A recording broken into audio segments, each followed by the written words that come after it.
여러분, 성경에는 왜 포함되지 않은 책들이 있을까요? 그 중에서도 가장 신비로운 책 중 하나인 에녹서를 들어보셨나요? 오늘 우리는 에녹서가 왜 성경에서 금지되었는지 그 이유를 파헤쳐 보려고 합니다. 에녹서는 고대 유대교와 초기 기독교에서 언급되었던 신비로운 문서입니다.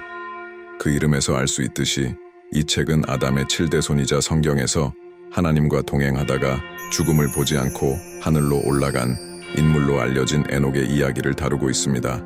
에녹서에는 천사들, 타락, 거인 네피림, 그리고 인류와 신의 관계에 대한 신비로운 이야기들이 담겨 있습니다.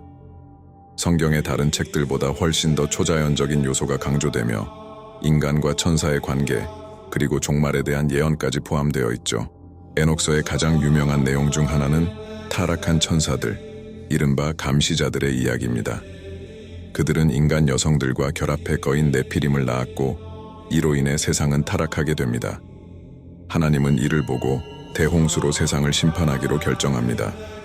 이 이야기는 성경의 창세기와도 연결되어 있지만 에녹서는 더 깊이 들어가 이 타락한 천사들과 그들의 죄악을 상세히 묘사합니다. 하지만 이 심오하고 신비로운 이야기는 왜 성경에서 제외된 걸까요? 그 이유는 단순하지 않습니다. 먼저 신학적인 이유가 있습니다. 에녹서가 다루는 주제 중 많은 부분이 정통 기독교 교리와 충돌할 수 있다는 우려가 있었습니다. 특히 타락한 천사와 인간 여성의 관계, 그리고 그로 인해 태어난 거인 네피림의 이야기는 성경의 다른 부분에서는 매우 간략하게 다루어지거나 암시적으로만 언급되는데 에녹서는 이 부분을 지나치게 상세히 다루고 있었습니다. 이와 같은 초자연적이고 신비한 이야기들이 신학적 균형을 깨트리고 기독교 교리의 핵심에서 벗어날 위험이 있었기 때문에 교회 지도자들은 이를 경계했습니다. 두 번째로 역사적이고 정치적인 이유도 있었습니다. 초대 교회 시기에 성경의 정경이 확립되는 과정에서 많은 문서들이 고려되었습니다. 이 과정에서 교회의 지도자들은 각 문서가 기독교의 핵심 교리와 얼마나 일치하는지를 기준으로 성경에 포함시킬지 결정했습니다. 에녹서는 고대 유대교 문서로는 중요한 위치를 차지했지만 초기 기독교 교회가 원하는 중심 교리와는 거리가 있었습니다. 또한 에녹서는 당시 널리 퍼져 있던 이단 사상들과 연결될 수 있는 위험이 있었습니다. 영지주의나 종말론적 사상을 강조하는 그룹들이 에녹서를 자신들의 교리를 정당화하는 데 이용할 가능성이 있었기 때문에 교회는 이를 경계하며 에녹서를 성경에서 제외시켰습니다. 그럼에도 불구하고 에녹서는 오랜 시간 동안 많은 사람들에게 영향을 미쳤습니다.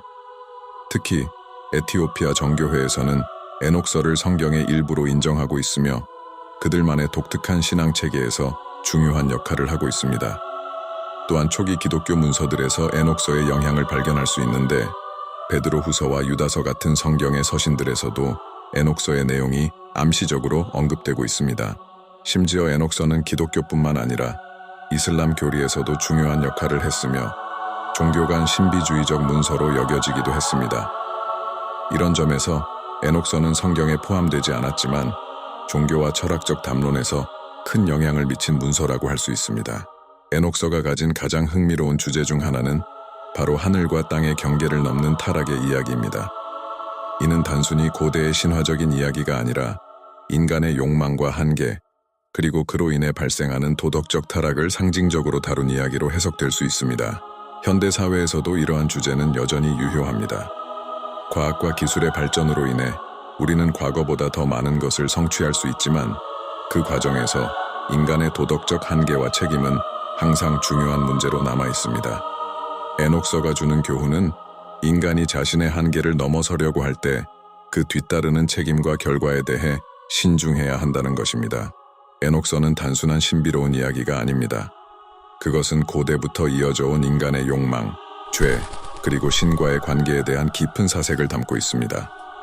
성경에는 포함되지 않았지만 에녹서가 우리에게 던지는 질문은 여전히 강력합니다. 우리는 어디까지 탐구할 수 있는가? 그리고 우리의 탐구는 어떤 책임을 가져올 것인가? 에녹서의 이야기를 통해 여러분은 인간의 한계와 도덕적 책임에 대해 다시 한번 생각해 보셨기를 바랍니다. 오늘의 이야기가 여러분에게 새로운 시각을 제공했기를 바랍니다. 성경에서 제외된 책들이 우리에게 어떤 의미를 주는지, 그리고 그 안에서 찾을 수 있는 교훈들을 깊이 생각해 보세요. 다음에도 더 흥미로운 이야기로 찾아뵙겠습니다.